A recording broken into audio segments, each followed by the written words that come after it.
नमस्कार, स्वागत है आपका एबीपी गंगा में। मैं हूं अवधेश। बुलेटिन की शुरुआत करते हैं और सबसे पहले बात करेंगे भाजपा की चुनावी तैयारियों की। भाजपा ने एमएलसी उम्मीदवारों की लिस्ट जारी कर दी है। भाजपा की इस लिस्ट में 30 उम्मीदवारों का नाम है।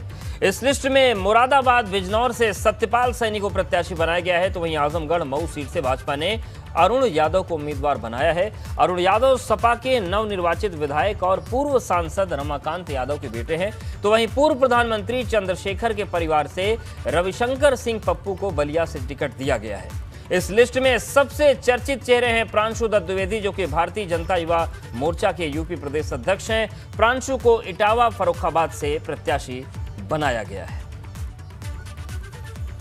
तो देखिए, हम तस्वीर आपको दिखा रहे हैं। लखीमपुर से अनूप गुप्ता, लखनऊ उन्नाव से रामचंद्र प्रधान, रायबरेली से दिनेश प्रताप सिंह, प्रतापगढ़ से हरि प्रताप सिंह, बाराबंकी से अंगद कुमार सिंह और बहराइच से प्रियंका त्रिपाठी। लेकिन देखिए, जो बड़े चेहरे हैं वो हम आपको दिखा रहे हैं। वागीश पाठक बदायूं से हैं, सत्यपाल सैनी है मुरादाबाद बिजनौर से, मुजफ्फरनगर सहारनपुर से वंदना मुदित वर्मा को टिकट दिया गया है। रविशंकर सिंह पप्पू को बलिया से टिकट दिया गया है। पूर्व पीएम चंद्रशेखर के परिवार से आते हैं। रतनपाल सिंह देवरिया, रामचंद्र प्रधान लखनऊ उन्नाव से पार्टी ने इनको मैदान में उतारा है। वहीं प्रज्ञा त्रिपाठी को बहराइच, चौधरी ऋषिपाल सिंह को अलीगढ़ से एमएलसी का टिकट दिया गया है। तो ये बड़े चेहरे हैं। वहीं अगर हम बात करें अन्य की, तो गाजीपुर में चंचल सिंह, इलाहाबाद से केपी श्रीवास्तव, बांदा हमीरपुर से जितेंद्र सिंह सेंगर को टिकट दिया गया है। झांसी जालौन ललितपुर से रमा निरंजन को दिया गया। इटावा फर्रुखाबाद से प्रांशु दत्त द्विवेदी, ये बड़ा चेहरा है, भारतीय जनता युवा मोर्चा के प्रदेश अध्यक्ष हैं। आगरा फिरोजाबाद से विजय शिवहरे को टिकट दिया गया है।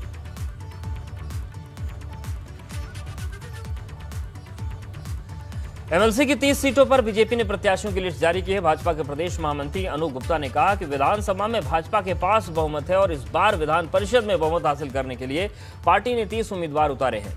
अनूप गुप्ता को उम्मीद है कि वो भी जीतेंगे और पार्टी के दूसरे प्रत्याशी भी जीतकर विधान परिषद पहुंचेंगे। जी, पहले तो आपको बधाई, आपको पार्टी ने प्रत्याशी बनाया। इस चुनाव में क्या लक्ष्य होगा और किन उम्मीदों के साथ आप उतरेंगे? भारतीय जनता पार्टी सबका साथ, सबका विकास, सबका विश्वास के मूल मंत्र को लेकर के काम कर रही है और उस मूल मंत्र को लेकर के हमने पिछले दिनों उत्तर प्रदेश के विधानसभा चुनाव में प्रचंड बहुमत से सरकार को बनाने का जनमत प्राप्त किया है।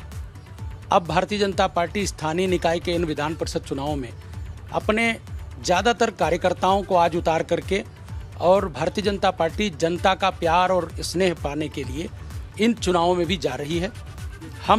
हमारा लक्ष्य है कि जैसे विधानसभा में भारतीय जनता पार्टी पूर्ण बहुमत में है, आने वाले दिनों में विधान परिषद भी भारतीय जनता पार्टी की आवाज़ का एक बहुत बड़ा माध्यम बनेगा और उसका माध्यम बनने के लिए हम सब तत्पर हैं। भारतीय जनता पार्टी पूर्ण बहुमत के साथ हम विधान परिषद चुनाव में आगे बढ़ेंगे। तो एमएलसी के 30 नामों को जारी कर दिया है बीजेपी ने। 30 प्रत्याशियों को टिकट मिल गया है और चुनौती बड़ी है, क्योंकि जिस तरीके से विधानसभा चुनाव में जीत हुई है उसके बाद अब लक्ष्य है विधान परिषद का। और ये नाम भी बता रहे हैं आपको। लखीमपुर में अनूप गुप्ता को टिकट मिला है। रायबरेली से दिनेश प्रताप सिंह को टिकट दिया गया है।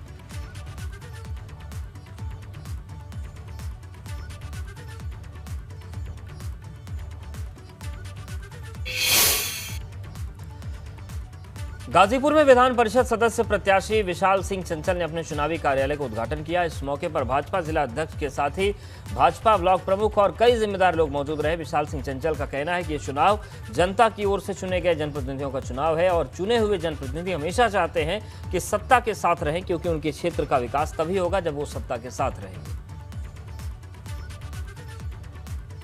हमारी पूर्ण बहुमत की सरकार है। आदरणीय योगी जी के नेतृत्व में बेहतरीन प्रदर्शन भारतीय जनता पार्टी ने पूरे प्रदेश में किया है और मुझे विश्वास है कि 36 में विधान परिषद की 36 में 36 सीटें भारतीय जनता पार्टी जीतेगी। पिछली बार चूंकि मैं निर्दल था, तब भी गाजीपुर के लोगों ने मुझे बहुत सम्मान दिया। यहाँ के सभी क्षेत्र पंचायत, जिला पंचायत प्रधान साथी मेरे और आदरणीय सारे प्रमुख गणों ने सभी ने मेरा सहयोग किया। मैं उन सबका शुक्रिया अदा करता हूं और इस बार तो मैं देश की सबसे बड़ी पार्टी की तरफ से रिप्रेजेंट करने का अगर मुझे मौका मिलता है तो मुझे लगता है कि बहुत बड़े मार्जिन से यहां चुनाव हम जीतेंगे। तो दावों का दौर जारी है। हमारे साथ अनुभव जुड़ गया। अनुभव, तमाम बड़े नामों को भी मौका मिला है, 30 लोगों की लिस्ट सामने आ गई, लेकिन आप तेजी देखिए कि कुछ घंटे ही बीते हैं, टिकट फाइनल हुए और पूरे तामझाम के साथ, विधि विधान के साथ कार्यालयों का उद्घाटन होने लगा है। बहुत तेजी के साथ तैयारी कर रहे हैं जो भी प्रत्याशी टिकट पा गए। देखिए, बिल्कुल कई जगहों पर उद्घाटन हो रहे होंगे, लेकिन हम आपको बीजेपी मुख्यालय लखनऊ की तस्वीर अगर दिखाएं तो फिलहाल अभी होली में ही सब व्यस्त हैं सारे पार्टी के बड़े पदाधिकारी। हालांकि कुछ जरूर जो कैंडिडेट हैं जिनका नाम आज घोषित हुआ वो पहुंचे थे। रमा निरंजन यहाँ पहुंची थी, जिन्होंने अभी नवंबर में ही समाजवादी पार्टी छोड़कर बीजेपी ज्वाइन की थी। वो वर्तमान एमएलसी थी तब जब उन्होंने समाजवादी पार्टी छोड़ी, और हमने उनसे बात की तो उनका साफ तौर पर कहना है कि भाई इसके लिए तो पार्टी का जो नेतृत्व है, शीर्ष नेतृत्व, उसको उन्होंने धन्यवाद दिया। और ये भी उनका कहना है कि इस बार वो 2016 में भी जब चुनाव हुए थे तब वो नंबर 1 पर आई थी पूरे प्रदेश में, और दावा उन्होंने किया है कि इस बार भी नंबर 1 पर वो रहेंगी और सबसे ज़्यादा वोट वो पाएंगी, क्योंकि स्थानीय निकाय की जो चुनाव है, हमने बताया है कि ग्राम प्रधान, ग्राम पंचायत सदस्य, बीडीसी, नगर पालिका अध्यक्ष, ये लोग इसमें वोट देते हैं। लेकिन सबसे महत्वपूर्ण बात जो हम आपको बताने जा रहे हैं दर्शकों को अपने, कुल 30 उम्मीदवारों के नाम घोषित हुए हैं और पूरी लिस्ट मेरे पास है। तकरीबन 18 ऐसे उम्मीदवार हैं जो बीजेपी के या तो पदाधिकारी हैं या कार्यकर्ता हैं। तो बीजेपी ने एक बड़ा मैसेज दिया है, और मैसेज ये है कि जो लोग पार्टी के लिए लगातार काम कर रहे हैं, जिन्होंने बेहतर परफॉर्मेंस की है, उनको पार्टी एडजस्ट कर रही है। ये अगर हम आपको लिस्ट दिखाएं, जैसे आप पहला ही नाम देखिए, सत्यपाल सैनी, ये प्रदेश उपाध्यक्ष हैं यहाँ प्रदेश कार्यकारिणी में और पूर्व सांसद रहे, इनको उम्मीदवार बनाया। कुंवर महाराज सिंह पार्टी के कार्यकर्ता हैं, इनको उम्मीदवार बनाया है। इसी तरीके से अनूप गुप्ता प्रदेश महामंत्री हैं अभी। पवन सिंह चौहान को दिया है सीतापुर स्थानीय प्राधिकरण से, तो वो प्रदेश संयोजक हैं शिक्षा प्रकोष्ठ के। रामचंद्र प्रधान को लखनऊ उन्नाव सीट पर दिया है, वो प्रदेश महामंत्री हैं इस समय एक मोर्चे के, जो पार्टी का मोर्चा है। इसी तरीके से हरि प्रताप सिंह, ये पूर्व जिला अध्यक्ष रहे हैं बीजेपी के, और 2 वर्तमान जिला अध्यक्ष जो बीजेपी के हैं उनको भी उम्मीदवार बनाया है। जैसे आप महोबा में देखिए, जितेंद्र सिंह सेंगर, ये जिला अध्यक्ष हैं वर्तमान में, इनको उम्मीदवार बनाया है। और इसके साथ ही साथ अगर आप देखिए तो ऋषिपाल सिंह, ये भी जिला अध्यक्ष हैं अलीगढ़ में। तो 2 जिला अध्यक्षों को बीजेपी ने उम्मीदवार बनाया है। और इसके अलावा आपको याद होगा जब विधानसभा के चुनाव की तारीख नहीं घोषित हुई थी, उससे पहले समाजवादी पार्टी के तकरीबन 7 जो एमएलसी थे उन्होंने बीजेपी ज्वाइन की थी। उनमें से जिन लोगों ने पहले चरण में बीजेपी ज्वाइन की थी, उन 4 लोगों को बीजेपी ने अपना उम्मीदवार बनाया है। रमा निरंजन इसमें है, सीपी चंद इसमें है, इसके अलावा 2 और जो एमएलसी थे सपा के, वो भी, उनके भी नाम हैं। तो बीजेपी ने इस टिकट के जरिए एक मैसेज, बड़ा मैसेज दिया है कि जो कार्यकर्ता है, जो पदाधिकारी है, जो पार्टी के लिए काम कर रहा है, उसे कहीं ना कहीं पार्टी एडजस्ट करेगी। आप जैसे प्रांशुदत्त द्विवेदी को देखिए, भारतीय जनता युवा मोर्चा के वो प्रदेश अध्यक्ष हैं। चुनाव में हमने देखा तमाम जगहों पर गए, युवाओं को जोड़ने का काम किया, उनको भी उम्मीदवार बनाया है। अरुण यादव को देखिए, रमाकांत यादव के बेटे हैं। इस बार रमाकांत यादव सपा से लड़ रहे थे, इसलिए बीजेपी ने वर्तमान विधायक अरुण यादव को टिकट नहीं दिया था। अरुण यादव चाहते तो पार्टी छोड़ के जा सकते थे, लेकिन अरुण यादव कहीं गए नहीं और इसका उनको फल मिला। बीजेपी ने एमएलसी का उम्मीदवार बनाया है। आजमगढ़ में 10 की 10 सीटें बीजेपी नहीं जीत, 10 सीटें से हार भी ली, लेकिन अब कोशिश है कि अरुण यादव के जरिए कम से कम ये जो स्थानीय निकाय की सीट है आजमगढ़ मऊ की, उसको जीता जाए।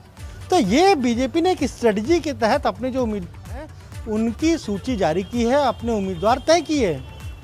बिल्कुल, यानी कि माना जाए अनुभव कि ये जिन जिलों में भाजपा पूरी तरीके से सेंधमारी नहीं कर पाई या क्लीन स्वीप हो गया, वहां की ये पूरी स्ट्रेटजी चल रही है। और आजमगढ़ से एक स्ट्रेटजी सामने आई है कि अभी ना सही तो 2024 आते आते कुछ सेंधमारी कर ली जाए यहां पर, क्योंकि वो भी एक बड़ा लक्ष्य है।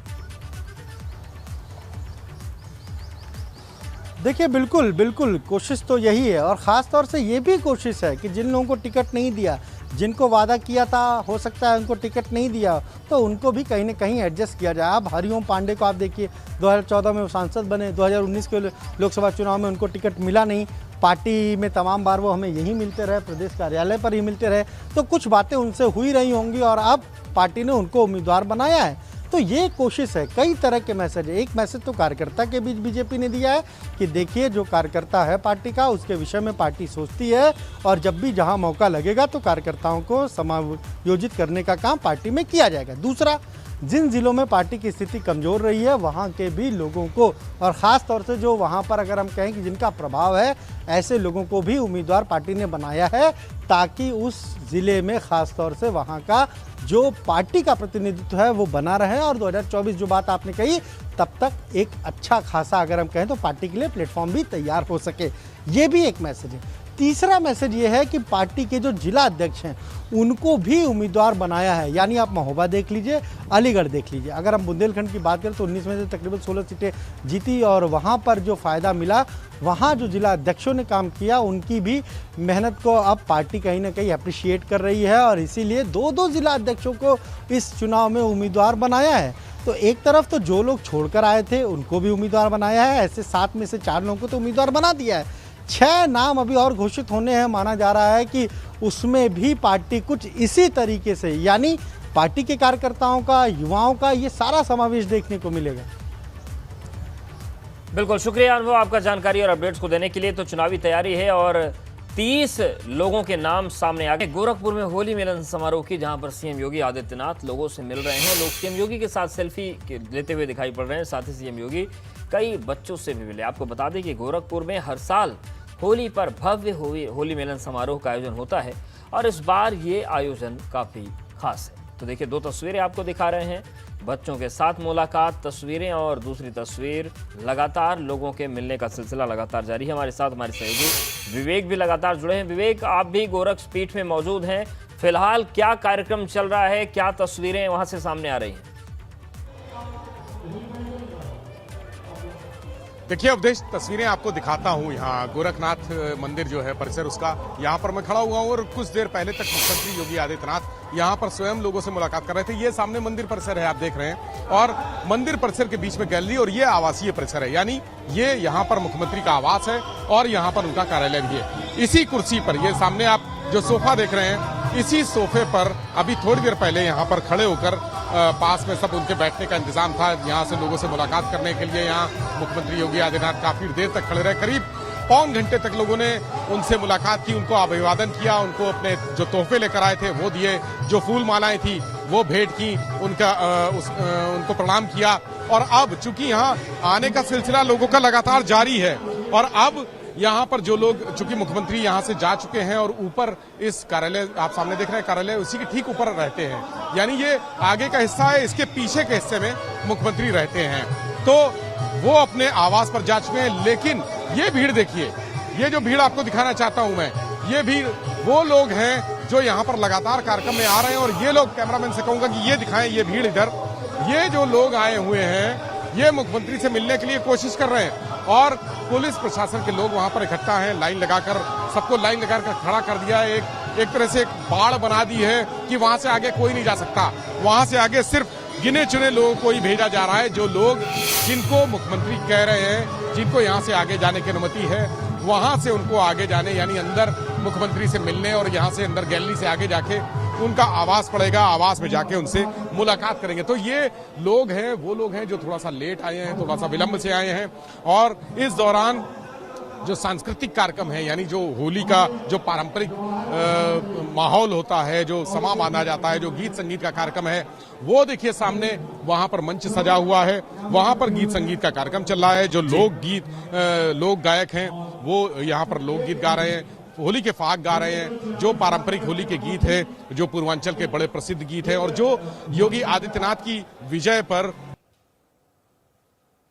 बिल्कुल तो तमाम परंपराओं को निभाया जा रहा है। तो देखिए, तस्वीरें भी हम आपको लगातार दिखा रहे हैं कि किस तरीके से कार्यक्रम हो रहा है। विवेक लगातार दिखा रहे हैं इन तस्वीरों को। और ये देखिए, थोड़ी देर पहले की तस्वीर, किस तरीके से बच्चों के साथ मुख्यमंत्री मिले, तस्वीरें खिंचाई और लगातार ये कार्यक्रम चल रहा है, होली मिलन समारोह जारी है। विवेक, अपनी बात पूरी करिए, उस वक्त आवाज नहीं आ रही थी आपकी। जी देखिए अवधेश, अब हम आपको थोड़ा सा ले चलते हैं उसी जगह पर जहां पर ये गीत संगीत का कार्यक्रम चल रहा है। क्योंकि अब इस पूरे आयोजन की जो होली मिलन समारोह है, ये 2 साल बाद यहाँ हुआ है। अपने दर्शकों को एक बार फिर से बता दूं कि 2 साल से कोरोना महामारी की वजह से यहाँ पर सारे तरह के आयोजन बंद थे।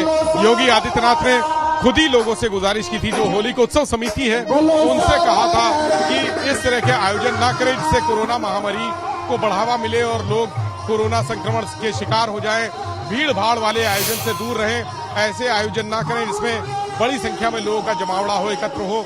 लेकिन कोरोना की बंदिशें खत्म हो चुकी हैं, तो अब यहाँ पर सारी बंदिशें भी टूट गई हैं। होली का माहौल है, दस्तूर भी है, मौका भी है और भारतीय जनता पार्टी की प्रचंड बहुमत से दोबारा जीत, यानी 2017 की जो ऐतिहासिक जीत हुई थी उसको 2022 में दोहराया गया है। और उसी खुशी में एक होली की खुशी और एक जीत की खुशी, ये दोहरी खुशी है।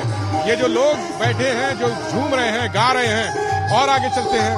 ये गीत संगीत का कार्यक्रम चल रहा है और इस परिसर में तमाम लोग ऐसे जो कुर्सियों पे बैठ के अलग अलग आनंद ले रहे हैं। इस पूरे बिल्कुल, आयोजन तो आनंद का माहौल बना है विवेक, और आप भी इस माहौल का आनंद लीजिए क्योंकि वहां पर आप भी मौजूद हैं। लगातार आपके पास आते रहेंगे, तस्वीरें आपके साथ देखते